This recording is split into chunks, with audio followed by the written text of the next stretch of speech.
Hello out there, I'm Ryan. I'm Jeff.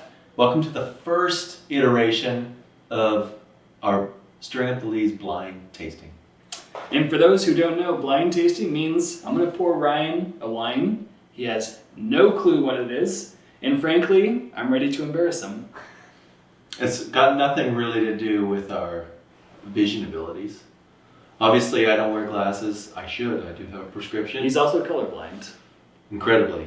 Jeffrey probably can't see my hand 5 without his glasses. This prescription's like 5 years old. But that's really got nothing to do with it. It's more about just not knowing what the wine is in the glass and then trying to deduce it. We're using our God-given talents, and we're just going to pray that we get it right. It's got nothing to do with talent, really. It's all about practice. Perseverance. Yeah. And as you'll see, we'll probably both be quite bad. A little bit of luck, but let's see how it goes.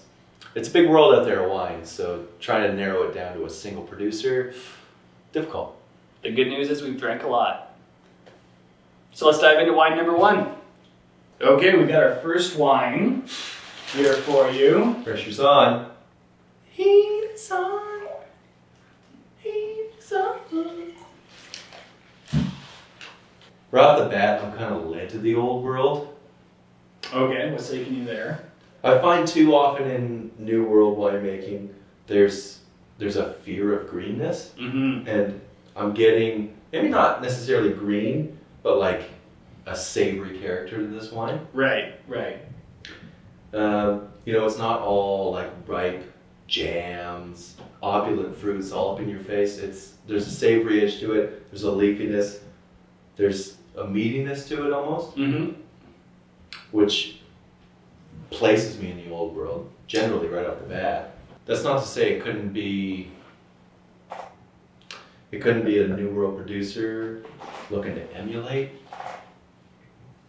an old world, but generally it comes across a bit differently.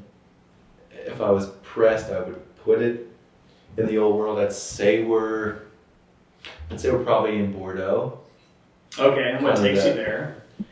It's got like a lot of the characteristics I look for in Cab Sauv or Merlot. Okay, and like what? Cab Franc to a lesser degree. It's jammy, it's plummy, but it's got that savory edge to it. I haven't tasted it yet. I should taste it. It's got kind of that. It's got a backbone to it. It's not all plush fruits in your face. There's acid structure, there's good tannin structure. Definitely in Bordeaux, like if we're thinking about the higher quality tiers, we would be thinking about 100% new oak. I don't pick that up. So, that's interesting. But is there oak here? I think there's oak. I think the winemaker has done a really, really good job of this. Because I think it's there, but it's not in the forefront. To me, it's supporting the fruit. It's providing a little boost. Who knows? It could be a large percentage new oak, but I'm legitimately not picking it up. And on the palate, I find it more on the finish, which makes me think it's probably a little bit more there than I think. But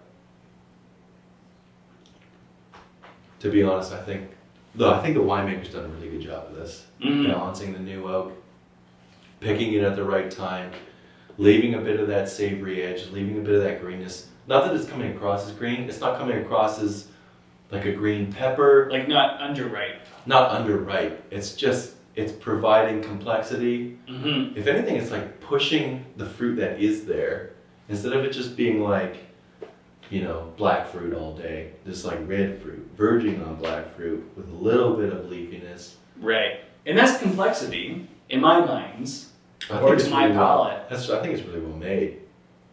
So we're in the Bordeaux region then? I think so. I think I've literally almost talked myself out of there, but I'll just stick with my first gut opinion. And I'll say Bordeaux. There's a big river that separates Bordeaux. There's a left bank, which tends to be more Cabernet Sauvignon dominated blends. A right bank, which tends to be more Merlot dominated blends. I'm kind of in that left bank territory. I'm in the Médoc. with Cab Sauv dominated. You know, like I think it is a blend. I wouldn't be able to nail it down. I'd say Cab Sauv dominated though, but and that's actually that's kind of where I'm at. So I'll say I'm in Médoc, which is Appalachian left bank. So I think that's actually really close to what this is. So this is not from Bordeaux. It's not from the old world, but it's from Napa. And you know, right off the top, you think, okay, Ryan's an idiot. Those two are completely different. But the important thing to consider here is the producer. Well, I am an idiot. No, you're the smartest person I know. But I think the other thing is producer matters so much. And in Napa, we have producers like this, Beaulieu Vineyards, where they have a more savory style, a more old world inspired style that could easily take you to Bordeaux. Now, there's a couple things in my mind in the glass that make you question that. And one could be the oak usage. It's a little bit higher. We're up to about 60%. There is that American oak influence, kind of like a dilly, slightly coconut oak character. And maybe that takes you to the US. Maybe that takes you elsewhere. It could be Rioja. But overall, I think Bordeaux would be a really solid guess. That's a great one. But actually, it is like delicious, and you kind of nailed it from a quality perspective, because Médoc, this is Cabernet Sauvignon, and this isn't a first growth, this isn't Chateau Margaux, but it's still pretty solid wine for the price of just over $30. Well, Jesus, you made me look like a jackass, so let's see what I can do to you. Alrighty, Jeff, my turn. We've killed a rabbit, let's pour this. Yes, I think it's faux, but you never know. It's tasteful regardless. I'll try and get the hair out of you. Glass. Unconventional pour. Unconventional color. It's a bit of a weird situation here. That is quite pale. Pale garnet color, a little hazy. Or maybe my glasses are not clean. One or the other. Bit poopy. It is. And based on the color, slight haze, that poopiness, it feels to me like it's more of a natural wine. By poopy, we literally mean poopy. Yeah, and it's not like the winemaker pooped in the vat necessarily. No. Although they could have. We're not going to rule that out yet. You never know.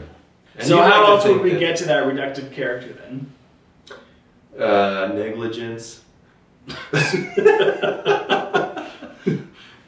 So what have you poured me exactly? No, I think this was, as you can tell, bottled under screw cap. Mm-hmm.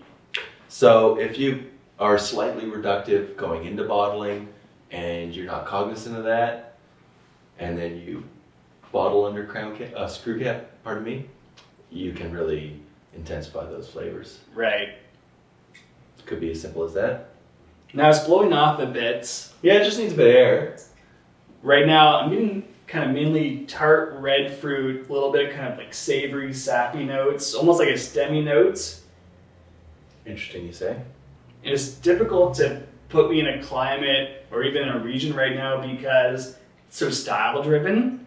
I think it's presumably based on those tart red fruits, something that was early picked based on those stemmy notes, maybe something that had a whole cluster fermentation, partial whole cluster fermentation. So let's just taste it. I already did. What he means by that is like you cut a little cluster of grapes off the vine, and you take those, you put it straight into a vat. So you're actually going to extract some of the flavors from the stem. So go to the grocery store, buy a cluster of grapes, and chew on the stem. So to me, what jumps out here on the palate, probably the fruit is still leading the charge in terms of that savory quality. And if I thought this was, and again, I think it's more style driven than place or terroir driven. But I think if we were in the old world, I would expect a little bit more kind of a savory quality driving through. And the fact that there's still this level of fruit would put me somewhere in the new world. I mean, it's not immediately obvious where in the New World I am, because again, it's so style driven. Even from a variety perspective, like that pale color gives you ideas in terms of what it could be, but it wouldn't be like you put your nose to the glass and like, oh, I think this is Pinot or something like that. That's interesting because like old world wineries will get that kind of savory, that rustic edge to it without doing a whole bunch fermentation whatsoever. Whereas a new world winery, maybe one that's in a warmer climate, will achieve a ripeness that's, you know, so much higher than that of the old world, that you've got that jamminess, those confected fruits, and so you're adding whole bunches to get kind of that stemminess, that savory character that you would from an old world wine, but really you're in a completely different climate. It's almost trying to cheat in a sense, and that's what I feel with this wine, is in a sense trying to be something that it's not. And not that I mean, I actually kind of enjoy this wine, and I think it drinks really nicely, but it's not a seamless glass of wine in the sense that it kind of feels a little bit forced. So do you want me to play a little options with you? New world, old world, etc., etc.? I mean, I feel pretty good about where we are. I think we're in the new worlds. I think ultimately this probably is Pinot Noir for a couple reasons. Pale color, the tannins, even with a slight kind of stocky character, are relatively soft and supple. And I think the acid's a little bit kind of juicy and fresh. And then I still think there is that element of early picking. Like, this is fruit that's not quite ripe. Like, it's picked just on the edge of ripeness. And to me, that's going to bring us to a warm climate. That could be anywhere from the US to Australia, maybe South Africa, but I don't think this has that savory quality that maybe I look for in South Africa. So really, if I was to come down to it, I'm somewhere between the US and Australia. I'd probably put this in Australia because I think there's a little bit more precision to the fruits. Less oak. I actually don't pick up any oak at all on this wine. Would you like me to confirm that or deny that? No, just embarrass me. Yeah, no, just embarrass me. Unfortunately, you were 100% correct. We're New World. We're in Australia. We are literally 0% new oak. There is a portion of whole bunch fermentation. Basically, you just gotta select a producer and you've pretty much nailed this wine. So got it, baby. Yeah, I mean, so this is tough in Australia because I think it could come from a lot of places. You know, I don't think it's coming from the cooler places. Like, you could basically rule out Tasmania in my mind, but I would even rule out something like Mornington or Yarra because I think it feels like it's coming from somewhere warmer. Do you want me to tell you? Yeah, let's see it. All right, it's Yarra, but it's not from a single vineyard or a single spot. It is, pardon me, let's get out of this bloody hurry. This is Mac Forbes. Good Lord. Mac Forbes, yeah, that would be in that kind of vein of producers. Yarra Valley. So, from what I understand, it's from a blend of a few different vineyards around Yarra Valley. Mm-hmm. Early picked. It's 11% alcohol. Nailed Oh, that. wow.